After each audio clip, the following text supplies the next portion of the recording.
안녕하세요. 책사입니다. 우리의 옛 이야기 시작하겠습니다. 옛날 어느 마을에 시골 선비가 벼슬자리를 얻을 양으로 한양으로 올라와 새도 당당한 정승집에 머무르고 있었다. 글 공부도 할 만큼 했건만 번번이 과거 시험에 낙방하자 남들 하는 대로 뇌물을 써보기로 한 것이었다. 사랑방에는 벼슬자리를 엿보는 선비들이 여러 들락거렸는데 그 꼬락서니가 가관이었다. 어떻게든 대감의 눈에 띄으려고 선물을 바치며 가진 아양을 다 떨고 있었다. 그 시골 선비도 재물께나 준비해와서 바친 판인데 벼슬을 얻기는커녕 정승 코빼기도 볼 수가 없었다. 밑빠진 독에 물붓기로 바친 돈이 다 허사가 된 데다 집에 돌아갈 노자마저 바닥날 판이니 미치고 팔딱 뛰를 노릇이었다. 뒤늦게 후회해봤자 아무 소용도 없는 일이었다. 선비는 그만 부하가 났다. 내 돌아갈 때 가더라도 이렇게 그냥 갈 수야 없지. 그러면서 무언가 꿍꿍이를 차리기 시작했다. 그때 정승한테는 좋은 백마 한 필이 있어서 정승이 무척이나 이뻐했다. 어느 날 그 백마가 바깥마당에 매어있는 것을 발견한 선비는 기회를 놓치지 않았다. 남몰래 백마를 객사로 끌고 가서는 진한 탕목을 잔뜩 깔아서 말의 몸뚱이를 온통 검게 칠해놓았다. 다음날 정승댁에서는 야단이 났다. 정승이 출타해야 하는데 항상 타고 다니던 백마가 없어졌으니 말이다. 다른 말을 대령했지만 길이 들지 않아서 마땅치 않으니 정승은 당장 백마를 찾아내라고 호통을 쳤다. 하지만 흑마로 변해버린 백마를 찾아낼 턱이 없었다. 그럴 즈음 전라도 선비가 정승댁으로 흑마를 끌고 가서 말했다. 이 말이 제법 쓸만하니 정승께 바쳐주시오. 정승이 그 말을 보더니 생김새가 그럴싸하다며 안장을 지워서 한번 타보았다. 안장이 맞춘 것처럼 딱 맞는 데다 가기도 아주 잘 가고 말기도 아주 어찌 잘 알아듣는지 편안하기가 이를 데가 없었다. 야, 이거 꼭 맞춘 것 같구나. 색깔이 검어서 그렇지 아주 쓸만한 말인걸? 그러더니 그만 인심을 턱 썼다. 여봐라, 이 말을 누가 바쳤다고? 그자한테 먼 고을짜리 하나 떼어주도록 하라. 그렇게 해서 선비는 평안도 한 고을에 사또짜리를 얻게 되었다. 우스운 일이지만 나란 일이 그렇게 돌아갔던 시절이었다. 어쨌든 새 옷님이 고을에 부임해서 선정을 펼치니 백성들이 영간이 왔다고 채송이 이만저만이 아니었다. 정승은 백마를 까맣게 입고 새로 얻은 흑마를 애주 좀 뒤타고 다녔는데 하루는 그만 일이 나고 말았다. 선비가 말을 바칠 적에 절대 비를 맞추거나 목욕을 시켜서는 안 된다고 신신당부했던 터인데 뜻하지 않게 소나기가 문제였다. 화창한 여름날 풀밭에서 풀을 뜯기던 마부가 깜빡 조는 사이에 먹구름이 끼면서 주룩주룩 소나비가 내리기 시작했다. 깜짝 놀란 마부가 말을 챙겼으나 이미 일은 터진 뒤였다. 온몸에 검은 물이 흐르며 군데군데 흰점이 드러나니 사고가 나도 단단히 났다. 마부가 울면서 정승한테로 말을 끌고 가서 땅에 털썩 엎드려 사실을 구했다. 정승이 당장이라도 물고를 낼 것처럼 마부와 말을 노려보더니 갑자기 눈이 동그래졌다. 어허, 저것 봐라. 뭐가 좀 이상하다. 여봐라, 미지근한 물 한 동이를 후딱 대령해라. 마부를 시켜 살살 말 몸뚱이를 씻겨내니 먹물이 주룩주룩 벗겨져 나갔다. 다 닦고 나니 옛날 자기가 타고 다니던 백마가 분명했다. 정승은 머리 꼭대기까지 화가 났다. 어허, 그놈이 감히 나를 속여? 두고 보자 이놈. 때는 임금보다 정승의 세도가 더 당당했던 시절이었다. 정승은 당장 대궐로 들어가더니 임금께청에서 제 큰아들을 암행어사로 삼았다. 당장 평안도 고을로 내려가서 그놈을 봉고파직하고 아주 박살을 내어라. 정승의 큰아들은 어사가 된 기분에 마패를 만짝거리고 거드름까지 짜르륵 떨면서 길을 떠났다. 행색은 거지 차림이되 무엇을 하는 위인인지 아무라도 알아볼 정도였다. 그가 평안도 고을에 당도했을 때에는 이미 관가에서 박아놓은 정탐꾼이 어사 행차를 눈치챈 뒤였다. 어사는 고을 광하에 도착하여 호기롭게 대문을 밀고 안으로 들어갔다. 그런데 안에는 뜻밖의 일이 펼쳐지고 있었다. 사또이와 육방 간속과 하인들이 모두 선배로 상복을 해입고 머리를 푼 채 곡을 하고 있었다. 아이고 아이고. 어안이 벙벙해진 어사가 관속을 붙들고 물으니 대답이 뜻밖이었다. 말마소, 방금 전에 한양 정승께서 급사하셨다는 연락이 이르니 사또께서 온인이 돌아가셨다면서 저리 스피곡을 하고 계시다오. 얘기를 듣고 보니 자기 아버지가 돌아가셨다는 말이었다. 아이고, 그 건강했던 분이 갑자기 웬일이라. 어사는 추뜨거 보고 따져볼 틈도 없이 관야를 뛰어나오더니 머리를 풀어헤치고 떨어진 베옷을 하나 얻어 입은 채 불이 나게 본가로 달려왔다. 집에 도착하자 통곡을 하면서 대문을 밀고 뛰어들어갔다. 아이고 아버지, 어찌 이렇게 가셨단 말씀입니까? 그러자 정승이 방문을 훌쩍 열어 젖히면서 눈을 부라렸다. 아니 이놈아, 내가 지금 뭐라는 것이냐? 그러자 어사가 눈이 동그래졌다. 어라 아버님? 돌아가시지 않으셨습니까? 이놈아, 죽기는 누가 죽어? 저런 머저리 같은 놈하고는. 그 다음은 둘째 아들 차례였다. 정승은 둘째 아들에게 암행어사를 시켜 평안도 고을로 떠나보냈다. 절대로 속지 말라고 단단히 주의를 주었다. 형이 한번 당한 터라서 둘째 아들은 꽤나 조심을 했다. 거지 대신 장사치로 가장하고 마패를 보찜 깊이 감춘 채로 평안도 고을을 향했다. 하지만 그 또한 본색을 감추지 못하는 것은 마찬가지였다. 보찜이 어설픈 데다 팔자걸음이 어찌나 느린지 그렇게 장사하다가는 굶어 죽기가 딱 알맞았다. 명색이 어찌나 여자를 밝히던지 젊은 여인을 보면 발을 멈추고 해죽거리며 침을 흘렸다. 어사가 평안도 고을에 접어들어 관가를 향해 가는데 평생 처음 걸어본 먼 길에 발이 다 부르터서 걸음이 걸어지질 않았다. 날이 뉘엿뉘엿 저물어 두리번 사방을 살피는데 멀리 덩그런 기아집에 술주자 한자가 출렁거리니 애타게 탔는 곳이었다. 이리 오너라. 아이, 어서 오세요. 옥틈만에 굿을 굴러가는 소리와 함께 아리따운 여인이 쪼르르 나와 붓길 같은 손으로 소매를 잡아 끌었다. 방 안에 들고 보니 다른 손님도 하나 없고 저 혼자뿐이었다. 차려온 밥을 맛나게 먹고 술까지 한 잔 거나하게 걸치면서 힐끔힐끔 여자를 쳐다보니 여자가 방긋방긋 웃었다. 어사는 그만 마음이 동해서 여인의 손을 꼭 잡았다.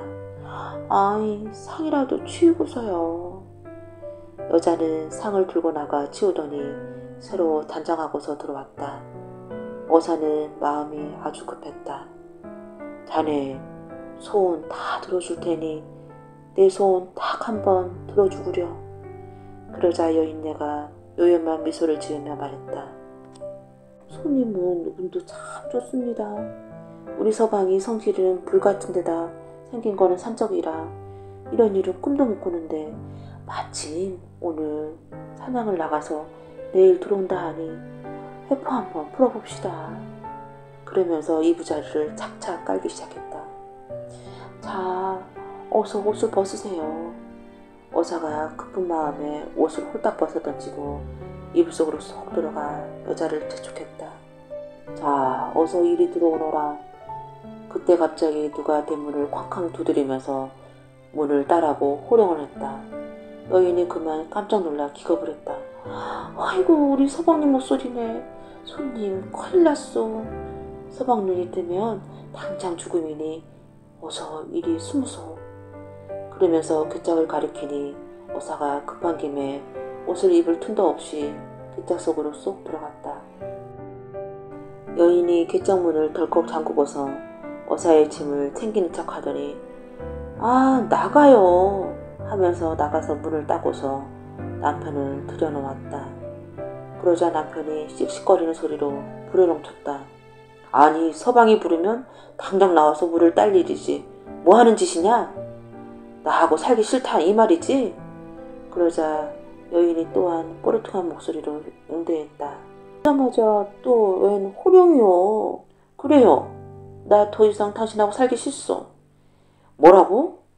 너 말 잘했다. 이참에 아주 딱 갈라서자. 아주 내 맘하고 똑같소. 그때 암행어사가 괴짝에 갇힌 채로 은근히 미소를 띄었다. 오호 잘한다 그래. 너희가 갈라서면 여자는 아주 내 차지다. 아예 첩으로 들여야지. 그때 여자와 남자가 서로 살림을 나누기로 드는데 이것도 자르르 저것도 쿵탕쿵탕 정신이 하나도 없었다. 이것저것 다 나누더니 끝으로 괴짝 하나가 남았다. 이제 이 괴짝 하나 남았으니 이것도 반으로 딱 가르자. 아이 남자한테 이런 괴가 무슨 소용있단 말이오. 이건 여자가 쓰는 물건이니 내가 가지리라. 괴 속에 든 어사가 여자를 응원하는 중이었다. 옳지 잘한다 그래야지. 그러나 남자는 막무가내로 똑같이 나눠야 한다고 우겼다. 그러더니 톱을 가져다가 스르렁 스르렁 괴짝을 켜기로 들었다. 어사가 그만 깜짝 놀라서 기겁을 했다. 아이고 나는 이제 죽었구나. 그때 여자가 남편을 만류하면서 말했다. 이게 태대로 내려오는 가구인데 이렇게 쪼개면 무슨 소용이 있어. 그러지 말고 이 고을 사또가 정치도 잘하시는데 거기다 갖다 바칩시다. 그만 그렇게 결정을 나고 말았다. 사또를 본국파직시킨다고 했더니 벌거벗은 채로 괴짝에 갇혀 관가로 들어갈 줄이야 어찌 알았을까. 어쨌든 그 산적같은 남자의 눈에 띄어 죽음을 당하지 않는 것만이라도 천행으로 여길 뿐이었다. 다음날 남자가 사또를 찾아가서 동원마당에 괴짝을 내려놓고서 사연을 하려자 사또가 말했다. 보아하니 값이 꽤 나가는 귀한 물건이구나. 쓸데가 있을 듯하니 잘 되었다. 내가 괴짝값을 후하게 쳐주마. 엽전을 꺼내어 딸랑딸랑 소리를 내니 괴 속에 갇힌 어사는 그때까지도 솟고 있는 줄 까맣게 모른 채 괴짝 뚜껑이 이제나 열릴까 저제나 열릴까 잔뜩 마음이 졸이고 있는 것이었다. 이 괴짝의 나의 은인이신 정승께 바칠 터이니 당장 말에 실어서 한양으로 보내라. 어사가 들으니 겨우 망신을 면하긴 했으나 앞일이 깜깜했다. 에이구 여기 갇혀서 어떻게 한양까지 가나. 하지만 그렇다고 해서 나 여기 있소 하면서 나올 수 없는 일이었다. 마부가 말까지 준비해서 괴짝을 싣고서 한양으로 내달리는데 어찌나 덜컹거리든지 온몸이 아프지 않는 곳이 없었다. 그 와중에도 배가 고파 괴짝 안에 뒤져보니 먹다 남은 벽설기와 술 한 병이 손에 잡혔다. 떡 한 점에 술 한 모금 찔끔거리는데 그놈의 술이 시기는 어찌나 신지 몰랐다. 괴짝이 정승댁에 도착하니 정승이 의아해하며 말했다. 그놈이 선물을 보내왔어? 이건 또 무슨 일이람? 보아하니 여자가 쓰는 물건인지라 집안 안악들이 다 모여놓고 뭐가 들어있는지 보려고 괴짝을 열었다. 그랬더니 그만 술에 취해 얼굴이 벌개진 둘째 아들놈이 벌거버린 채로 질질 짜면서 아버지, 세상에 당해도 그렇게 당할 수는 없는 일이었다. 그래도 포기할 정승이 아니었다. 하나 남은 막내 아들을 다시 암행어사를 시켰다. 너는 형들과 달리 점잖고 공부가 깊으니 이런 실수는 안 하겠지? 가서 반드시 그놈을 혼내주고 오너라. 저는 형님들과 다를 테니 걱정 마십시오. 두 형이 공연히 변장을 한다고 했다가 망신당한 것을 거울 삼아 아들은 깨끗한 도포를 차려입고 유람차 나선 선비 모양으로 유유히 길을 나섰다. 마음을 단단히 다잡아먹고 머금은 물론이었다. 어사가 평안도 고을에 당도하여 농사꾼들이 일하는 걸 구경하며 지나가는데 어디선가 기이한 후악소리가 들려왔다.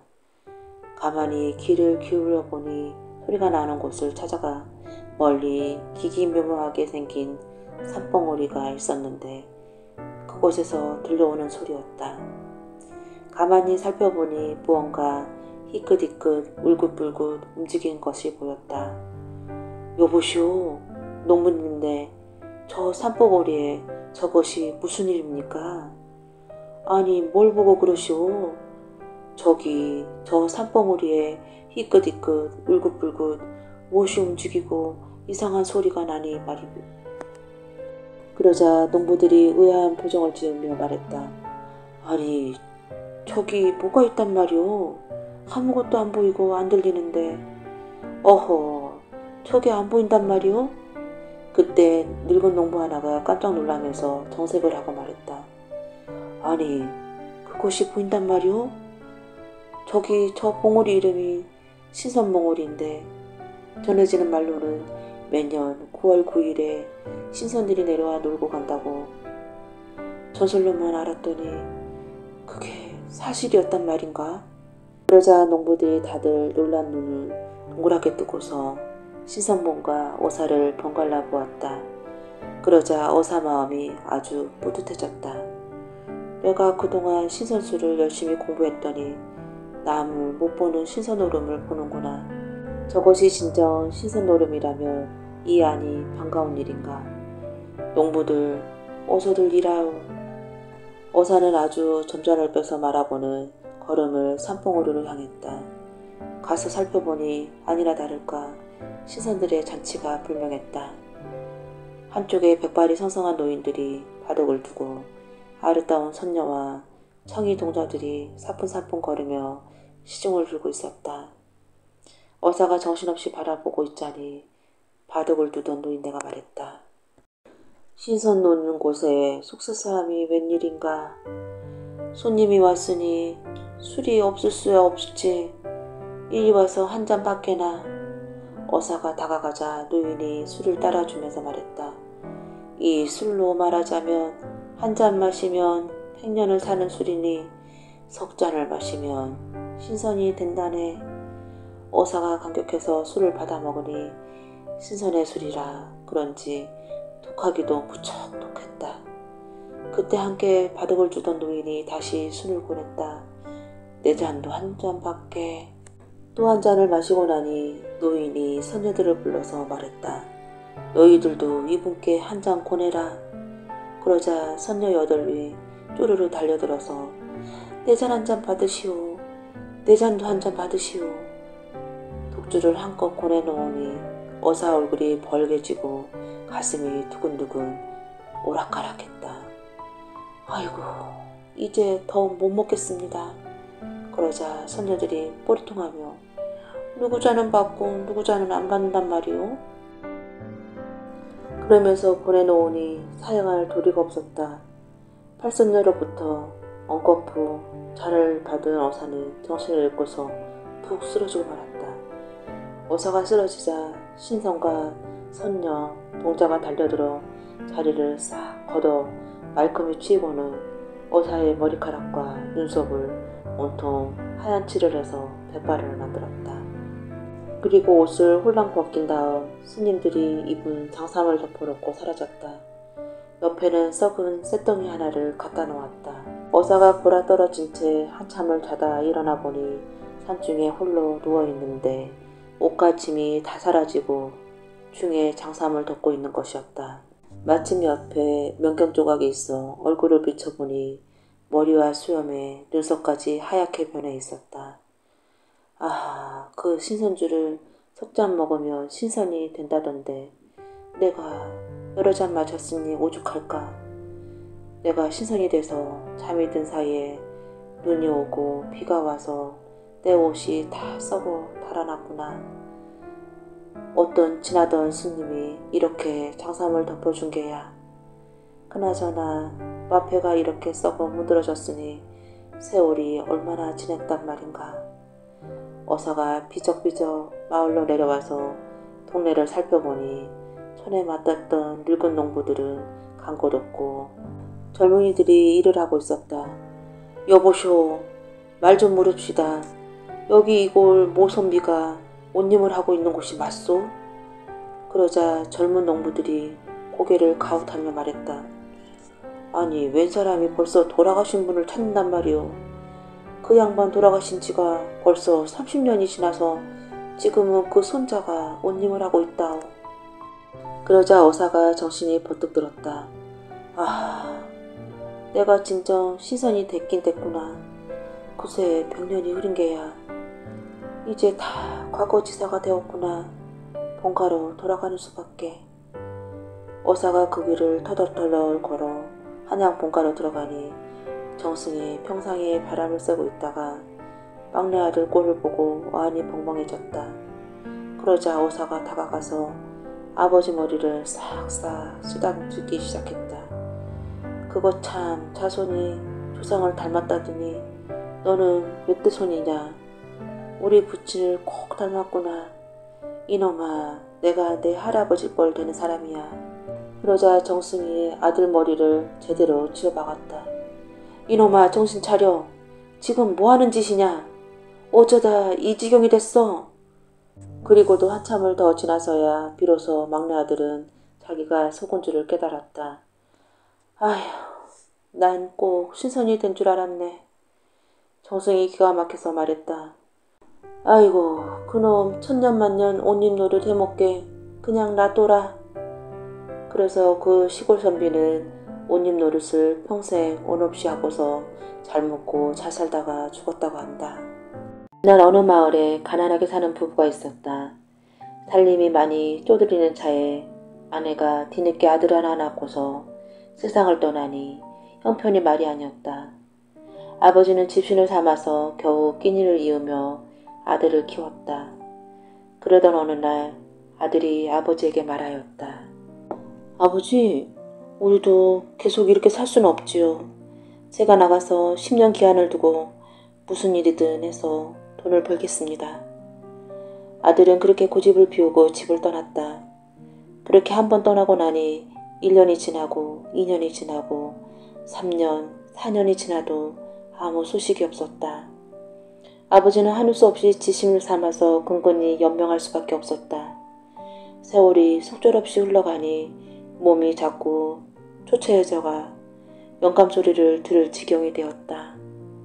그렇게 낙이라고는 없이 세월을 보내던 어느 날 누군가가 편지 하나를 가져와서 전하는데 꿈에도 그리던 아들이 보낸 것이었다. 다른 이야기는 없고 한양 어느 곳으로 오면 만날 수 있으니 꼭 찾아오라는 내용이었다. 아버지는 반가운 마음에 만사를 제쳐놓고 바로 한양으로 길을 떠났다. 몇 날 며칠을 걷고 또 걸어서 한양 땅에 당도한 그는 물어물어서 아들이 사는 곳으로 찾아갔다. 그러자 아들이 뛰어나와서 땅바닥에 엎드려 절을 했다. 아버지, 그간 얼마나 고생이 많으셨습니까? 이 불효한 자식을 용서해 주세요.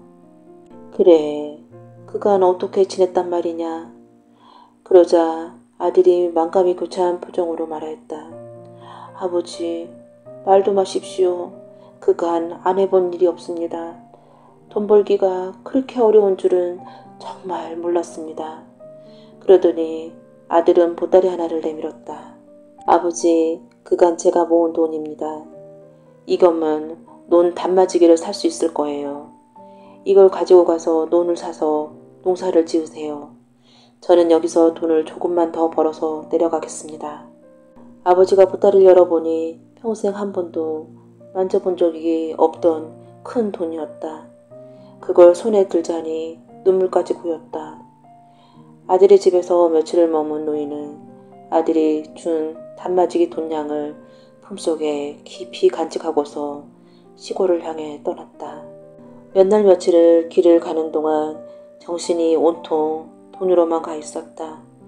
노인은 혹시라도 잃어버릴세라 돈을 꼭 품고서 잠시도 품에서 꺼내지 않았다. 그러던 어느 날 높은 고개를 넘던 노인은 고갯마루에 커다란 정자나무 아래 평상에 앉아서 땀을 식혔다. 그때 문득 품속에 돈이 잘 있는지 궁금증이 일어나기 시작했다. 주변을 둘러보니 마침 아무도 보이지 않았다. 노인이 살짝 돈을 꺼내서 헤아려 보니 영락없는 단마지기 값이었다.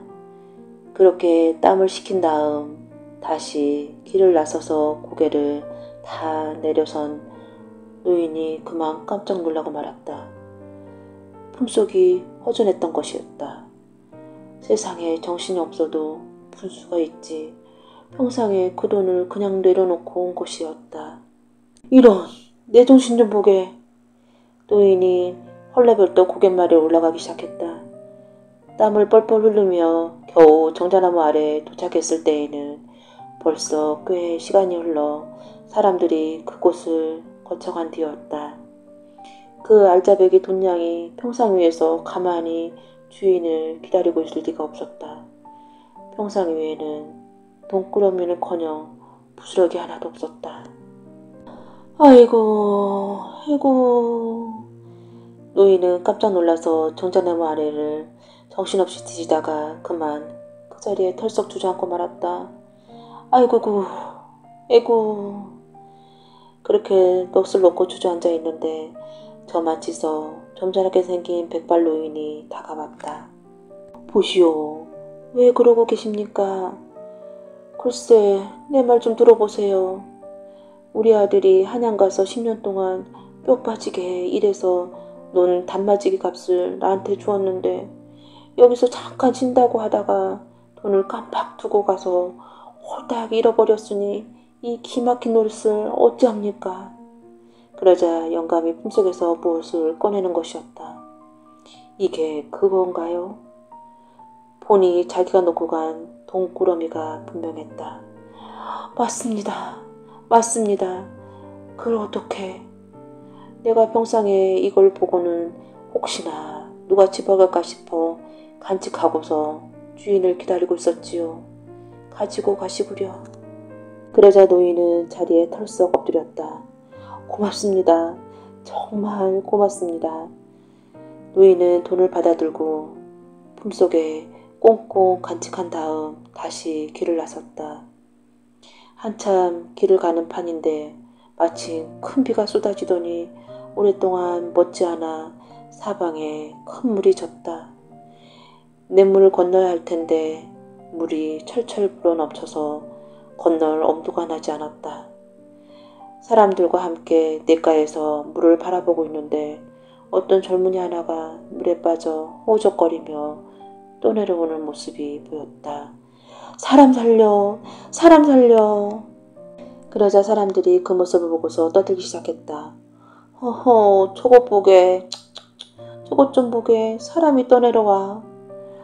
하지만 다들 바라보면서 말로만 떠들 뿐 누구 하나 구하러 나서는 사람이 없었다. 그러자 노인이 소리쳤다. 이봐요, 저 사람 죽겠네. 누가 어떻게 좀 해보구려. 하지만 젊은 사람들이 다들 서로 눈치만 볼 뿐 선뜻 물에 들어가려는 사람이 없었다.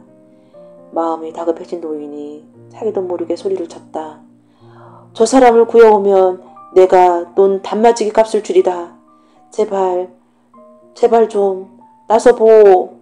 그러자 어떤 젊은이가 말하였다. 노인장, 그 말이 사실이오? 그렇고 말고. 그러자 그 사람이 물통을 벌써 던지더니 물속에 뛰어들어가 능숙한 솜씨로 헤엄을 치기 시작했다.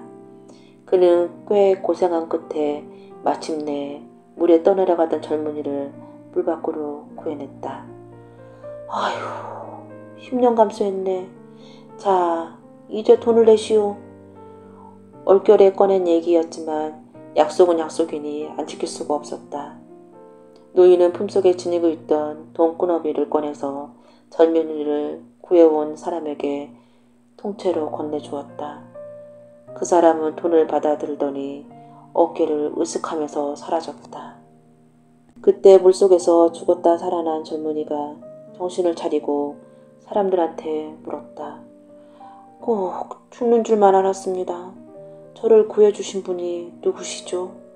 그러자 사람들이 노인을 가리키며 말했다. 저 노인이 자네를 살렸네. 아무도 구하려는 사람이 없는데 저 노인이 논 단맞이 값을 내놓는 바람에 어떤 사람이 자네를 건져낸 거야. 그러자 젊은이는 넙죽 엎드려 절을 하면서 고맙다고 사례를 했다. 고마울 게 뭐 있나. 죽는 사람을 살리는 게 당연한 일이지. 가보게.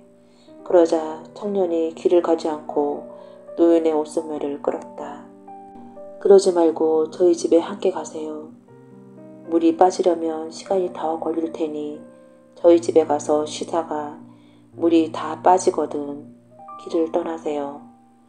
그렇게 간곡히 잡아 끌자 노인은 하는 수 없이 젊은이를 따라서 그의 집을 향했다. 그를 따라서 한 마을을 이루고 보니 100여 고가 되는 큰 마을이었다.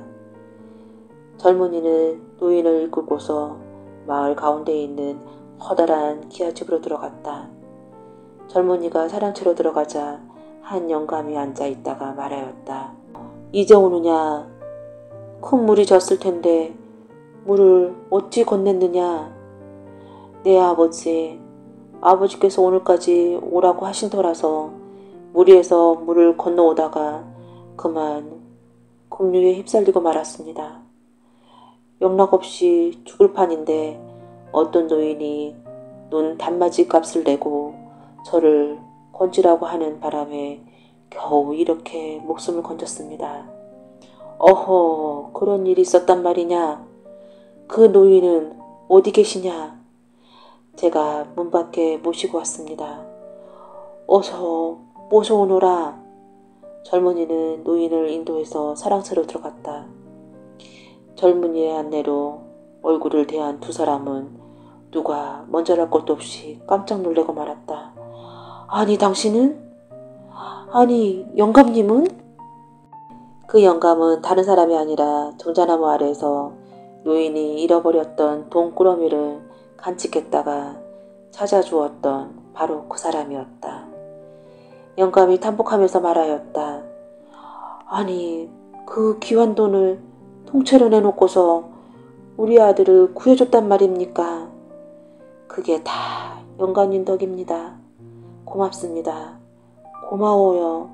덕분에 7대 독사 귀한 아들을 살렸습니다. 영감은 노인을 극진히 대접해 주었다. 그리고 다음날 영감이 길을 떠나려고 하자 굳고 만류했다. 노인장, 뭘 그리 서두르십니까? 가보셔야 집신이나 삼으셔야 할 텐데 그러지 말고 여기서 한 달 푹 쉬었다 가시구려. 오나 간곡히 만류한지라 노인은 그 집에서 한 달간 좋은 대접을 받으면서 편히 머물렀다. 그리고 한 달 후에 그 집을 떠나서 제 살던 곳으로 향했다. 한참 만에 집에 도착한 노인은 그만 깜짝 놀라고 말았다. 쓰러져 가던 오두막집이 서있던 자기 집자리에 새로 지은 번듯한 기아집이 덩그러니 앉아 있었다.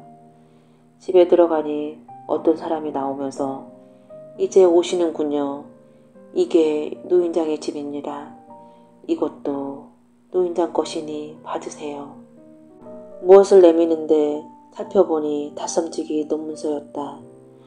모두가 백발 영감이 7대 독자 외아들을 구해준 데 대한 보답으로 마련해준 재산이었다. 이렇게 고마울 때가. 그 노인은 아들을 집에 내려오게 한 다음 좋은 며느리를 들여 자손을 많이 얻어서 평생 유복하게 잘 살았다고 한다. 옛날에 근심 걱정이 없는 노인이 살고 있었다. 그 노인한테는 자녀가 13 있어서 아들이 12, 딸이 1명이었다. 아들, 딸 모두 혼인해서 손자, 손녀를 낳고 유복하게 살았다. 게다가 하나같이 부모에 대한 효성이 지극했다. 어느 날 13 남매가 모여서 부모님 모실 일을 의논했다. 맏아들을 비롯해서 13 남매가 모두 부모님을 모시겠다고 나섰다. 결국 13 남매가 돌아가면서 부모님을 모시기로 결정했다. 12형제가 돌아가면서 한 달씩 부모님을 모시고 4년마다 한 번씩 윤달이 찾아오면 딸이 부모님을 모시기로 했다. 노인은 유람을 다니듯 한 달에 한 번씩 자식 집을 옮겨 다니며 극진한 공대를 받았다. 가는 곳마다 따뜻한 방과 맛난 음식, 그리고 손주들의 재롱이 노인을 반겼다. 사람들은 그 모습을 보면서 감탄해서 한마디씩 했다. 정말 근심 걱정이라고는 없는 노인이야. 그러니까 무수홍이지. 무수홍에 대한 소문을 돌고 돌아 임금의 귀에까지 들어갔다. 임금인 나한테도 근심 걱정이 적지 않은데 근심이 없는 노인이라 이게 웬 말인고. 한번 만나보고 싶으니 불러드려라. 그렇게 해서 무수홍은 임금 앞에 불러갔다. 정말 그대는 아무 걱정이 없단 말이오. 몸이 건강하고 사식이 번창하며 먹고 입는데 걱정이 없으니 마음에 거리낄 일이 없습니다. 그러자 임금은 탐복을 하면서 무수홍에게 오색이 찬란한 구슬 하나를 내주었다. 내가 주는 족표이니 다시 만날 때까지 잘 간직하도록 하오. 황감합니다. 무수홍은 임금한테서 귀한 선물을 받아들고 대궐을 나서서 집으로 향했다. 집으로 가는 길에는 강이 하나 있어 배를 타고야 건널 수 있었다. 무수홍이 배에 올라타자 뱃사공이 노를 저어가며 물었다. 노인장은 어디를 다녀오시는 길입니까? 어허, 대궐에 가서 임금님을 뵙고 오는 길이라오. 이렇게 선물까지 받았지요. 그러면서 노인이 뱃사공에게 오색이 찬란한 구슬을 보여주었다. 그런데 사공이 구경 좀 하겠다며 구슬을 받아서 만지다가 강물에 빠뜨리고 말았다. 아이고, 이걸 죄송해서 어찌합니까? 귀한 물건인데. 무수홍은 깜짝 놀라 당황했지만 금방 체념한 듯 말했다. 어쩌겠습니까? 일부러 그런 것도 아닌걸요. 하지만 거기에는 숨겨진 내방이 있었다. 임금이 미리 아랫사람을 시켜 사공으로 하여금 그 구슬을 강물에 빠뜨리도록 한 것이었다. 노인에게 근심거리를 만들어보자는 계책이었다. 무수홍이 구슬을 잃어버리고 집에 돌아온 지 얼마 되지 않아서 임금이 무수홍을 부른다는 전갈이 왔다. 전에 임금이 하사하신 구슬을 반드시 가지고 오시랍니다. 그러자 무수홍은 아주 난처한 지경에 빠지고 말았다. 임금이 특별히 하사한 구슬을 소홀히 다루다가 잃어버렸으니 큰 벌은 받을 게 분명했다. 소식을 들은 열세 남녀가 함께 모였다. 머리를 맞대고 함께 걱정을 했지만 뾰족한 방법을 찾을 수가 없었다. 그러자 무수홍이 말했다. 걱정들 말거라. 어떻게든 되겠지. 그때 무수홍의 맏며느리가 한자리에 모인 식구들의 임시장을 사리려고 생선을 여러 마리 사가지고 왔다. 며느리가 무심코 생선의 배를 가려는데 한 마리의 뱃속에서 이상한 구슬이 또르르 굴러나왔다. 이것 좀 보세요. 글쎄 생선의 뱃속에서 이게 나왔어요. 그러자 무수홍이 그 구슬을 보고서 말했다. 얘야, 바로 그거야. 그게 바로 임금이 주신 구슬이란다. 그러자 식구들이 다들 웃으며 손뼉을 쳤다. 그리고 차린 음식을 만나게 나누어 먹었다. 무수홍은 구슬을 품에 간직한 채 대궐로 들어갔다. 무수홍이 아무 근심도 없는 표정으로 임금 앞으로 나아가자 임금이 의아하게 여기며 말했다. 그동안 잘 지냈는지 궁금하오. 내가 준 구슬은 잘 가지고 있겠지요? 물론입니다. 무수홍은 품에서 옷에 찬란한 구슬을 꺼내 내밀었다. 그러자 임금이 깜짝 놀라고 말았다. 아니, 그 구슬은 강물에 빠뜨렸다고 들었는데. 그랬지요. 하지만 이렇게 찾았답니다. 무수홍은 생선 뱃속에서 구슬을 되찾은 사연을 아뢰었다. 그러자 임금은 무릎을 치면서 탐복했다. 그랬구려.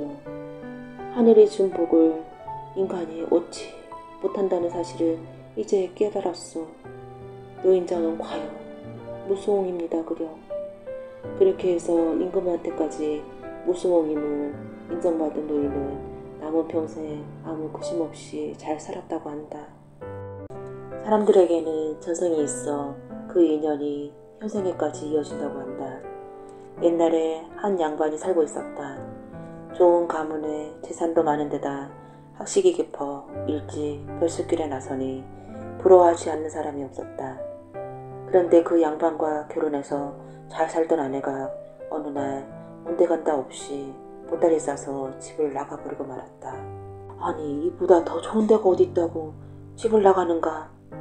그거 참 희한한 일이로다. 양반은 아무리 생각해도 아내가 집을 나간 까닭을 알 수가 없었다. 이거 억울한 것보다 궁금해서 못 살겠네. 찾아내서 연유를 알아봐야겠어. 이렇게 결심한 양반은 마부를 한 명 데리고 팔방으로 아내를 찾아다니기 시작했다. 여러 날을 그렇게 돌아다니던 양반은 어느 날 시골짝에서 길을 잃고 어떤 허름한 오르막집으로 들어갔다. 술술 구워서 먹고 사는 숙구의 집이었다. 그런데 뜻밖에도 집을 나간 아내가 그 집에서 살면서 숙구의 마루라 노릇을 하고 있었다. 오셨습니까? 여자가 고개를 숙여서 인사를 하니 양반은 그만 기가 탁 막히고 말았다. 아니, 그 좋은 자리를 두고서 숙구의 마루라라니.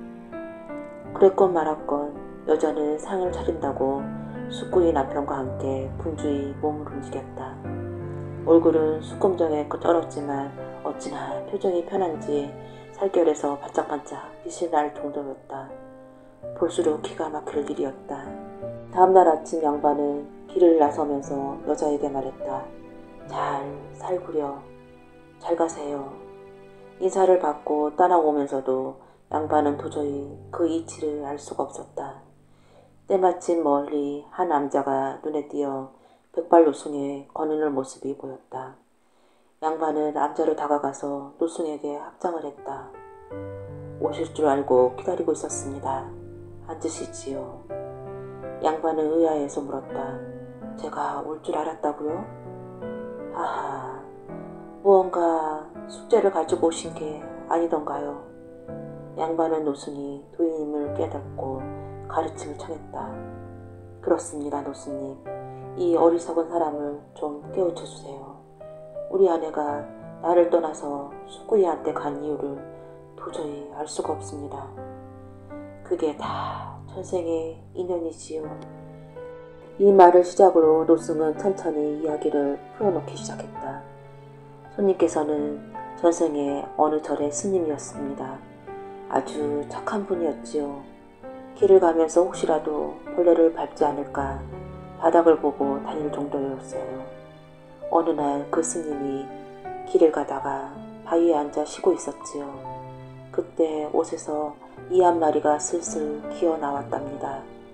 스님은 잠깐 망설이다가 그 이를 옷에서 떼어서 바위 아래 풀포기에 살짝 올려놓았어요. 그리고는 가던 길을 갔지요. 얼마 후 그 바위 아래 웬 멧돼지 하나가 와서 누웠답니다. 그러자 풀포기 위에 앉아있던 이는 멧돼지 몸으로 기어 들어갔어요. 멧돼지는 몸으로 들어간 이는 평생 그 몸속에서 편안히 살다가 세상을 떠났답니다. 양반이 고개를 가웃하면서 노승을 바라보자 노승이 웃으며 말했다. 그때 그 멧돼지가 현생에 숙구이로 태어나고 이는 여인으로 태어난 것이지요. 여인이 한때 스님의 몸에 깃들었던 인연으로 손님의 아내가 되어 인공을 갚은 것이랍니다. 하지만 스님이 이를 떼어서 내려놓았던 탓에 손님 아내로 길이 머물지 못하고 훌쩍 떠나고 말았지요. 그리고는 저 숙구이 남편을 얻어서 저생에 자신을 용납해 주었던 운공을 갖고 있는 중이랍니다. 평생 저렇게 잘 살겠지요. 노승은 고개를 끄덕이는 양반을 향해 덧붙였다. 손님은 저생에 살생을 않고 덕을 쌓았으니 한평생 유복하게 사실 겁니다. 산을 내려가면 손님의 평생 인연을 만났으니 행복하게 잘 사십시오. 나무 관세음보살. 그 말과 함께 노승은 암자 안으로 사라졌다. 아니나 다를까 그 양반은 산에서 내려오고 얼마 되지 않아 한 현숙한 여인과 인연이 맺어져서 평생을 해로했다고 한다. 그런가 하면 이런 이야기도 있다. 옛날에 어떤 사람이 예쁜 새씨를 얻었다.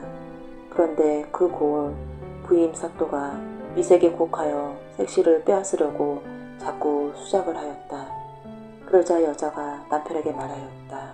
이렇게 괴롭힘을 당하느니 차라리 도망갑시다. 깊은 산속으로 들어가서 숨어 살아요. 남편 또한 그 말이 옳다고 생각하고 아내와 함께 짐을 싸들고 산중으로 향했다. 산길을 가다가 날이 저물자 부부는 한 오두막살이를 찾아 들어갔다. 다 쓰러져가는 오두막살이에는 노파 떡거머리 총각이 살고 있었다. 밤이 깊어 잠을 자게 되었는데 방이 하나뿐인지라 한 방에 나란히 누워서 자게 되었다.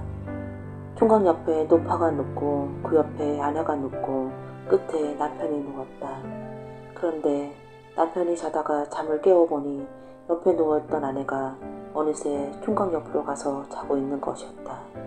남편은 기가 막혔지만 보내서 그런가 보다 하고 모르는 척 눈을 붙이려 했다. 그러나 영 잠이 오지 않아서 눈을 껌뻑거리고 있는데 저편에서 무언가 끙끙대는 소리가 들려왔다. 남편이 그쪽으로 눈을 돌려보니 아내가 총각 몸 위에 올라가서 한참 동품을 하고 있는 중이었다. 남편은 깜짝 놀랐지만 일어나서 소란을 피울 수도 없고 손만 태우며 밤을 새우고 말았다. 다음날 아침 먹자마자 남편이 아내에게 말했다. 자, 이제 날도 밝고 아침도 먹었으니 어서 갑시다. 그런데 아내가 선뜻 따라 나서질 않는 것이었다. 다리가 아파서 못 가겠으니 며칠만 더 쉬었다 가요. 그러자 남편이 전날 밤 일도 있고 해서 화가 나 소리를 쳤다. 난 갈 테니 당신 여기서 살 테면 살고 마음대로 하구려. 당신이 안 가면 혼자 가겠소. 그렇게 말하면 당연히 따라 나설 거라 생각했지만 그게 아니었다. 정수리만 할 수 없죠 뭐.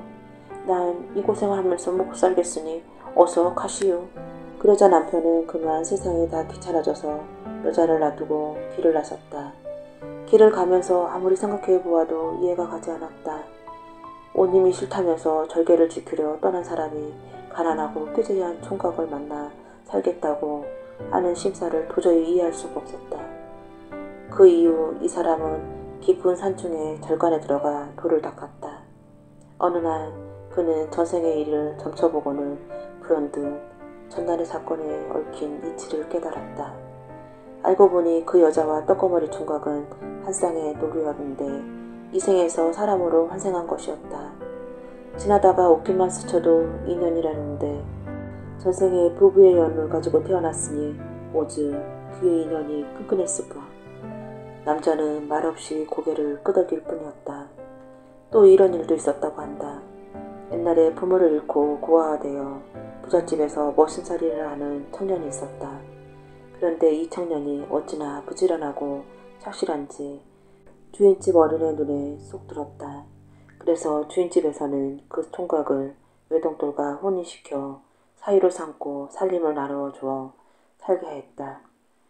아내를 얻은 청년은 전보다 더 열심히 일을 했다. 그런데 이상하게도 하는 일마다 되는 것이 없었다. 자식도 생기지 않고 재산이 솔솔 줄어서 없어졌다. 처갓집에서 살림을 다 대주어도 자꾸만 돈 쓸 일이 생겨나서 금세 바닥이 나고 말았다. 처갓집에서 대준 재산을 다 잃어버린 청년은 면목도 없고 답답하기도 해서 견딜 수가 없었다. 이렇게 사느니 차라리 죽는 게 낫겠다 싶어 범의 밥이 될 요량으로 산골짜기로 들어갔다. 한참을 헤맨 끝에 하얀 범 한 마리를 발견한 청년이 소리쳤다. 나는 무엇 하나 되는 게 없는 사람이니 어서 나를 잡아먹어라. 그때 갑자기 호랑이가 허연 영감으로 변하더니 눈썹 하나를 뽑아주면서 이걸 가지고 가. 눈에 대고서 세상을 살펴봐라 하는 것이었다. 이상하게 생각한 청년이 호랑이 눈썹을 받아들고 집에 와서 눈 위에 호랑이 눈썹을 대고서 살펴보니 세상 사람들 모습이 가지각색으로 보였다. 자신은 분명 사람 모습인데 아내는 암탉으로밖에 안 보였다. 아, 이래서 우리가 살 수 없는 게 그러구나. 청년이 답답한 마음에 집을 나서서 길을 가는데 맞은편에서 웬 옹기장수 부부가 걸어오는 것을 보였다. 청년이 호기심에 호랑이 눈썹을 대고서 부부를 살펴보니 여자는 사람 모습인데 남자는 장닭이었다. 청년이 옹기장수를 불러서 단도직입적으로 물었다. 여보시오, 말 좀 물어주시다. 그래, 대개 부부 생활은 어떻습니까? 그러자 옹기장수가 기다렸다는 듯이 말도 마시오. 뭐가 씌었는지 되는 일 하나도 없수다 하는 것이었다. 나 또한 마찬가지라오. 내가 관상을 보니 우리 부부와 당신 부부의 인연이 엇갈린 게 분명해요. 우리 한번 짝을 바꿔서 살아보지 않겠습니까? 정말 한번 그래 볼까요? 아내들도 일이 안 돼 답답했던 터라 두 부부는 서로 짝을 바꿔 살기로 결정했다. 옹기장수가 부잣집 사위자리로 들어오고 청년은 옹기짐을 짊어지고 길을 나섰다. 그 이후로 청년은 하는 일마다 잘 되기 시작했다. 3년이 채 지나지 않아서 첫갓집보다 더 큰 부자가 된 청년은 궁금한 마음에 옛날에 살던 집을 찾아갔다. 보소, 요즘은 살게 좀 어떻습니까? 그러자 옹기장사 하던 사람이 아주 큰 소리를 치는 것이었다. 말도 마시오. 하는 일마다 어찌나 잘 됐는지 부자가 되고 자식도 낳았답니다. 댁내 살기가 힘들거든 여기 와서 함께 삽시다. 그런 말 마시오. 나도 그새 남부럽지 않는 큰 부자가 되었다오. 자식도 둘이나 낳았고요. 그렇게 그들은 짝을 바꾼 뒤로 일마다 술술 잘 풀려서 잘 먹고 잘 살다가 죽었다고 한다.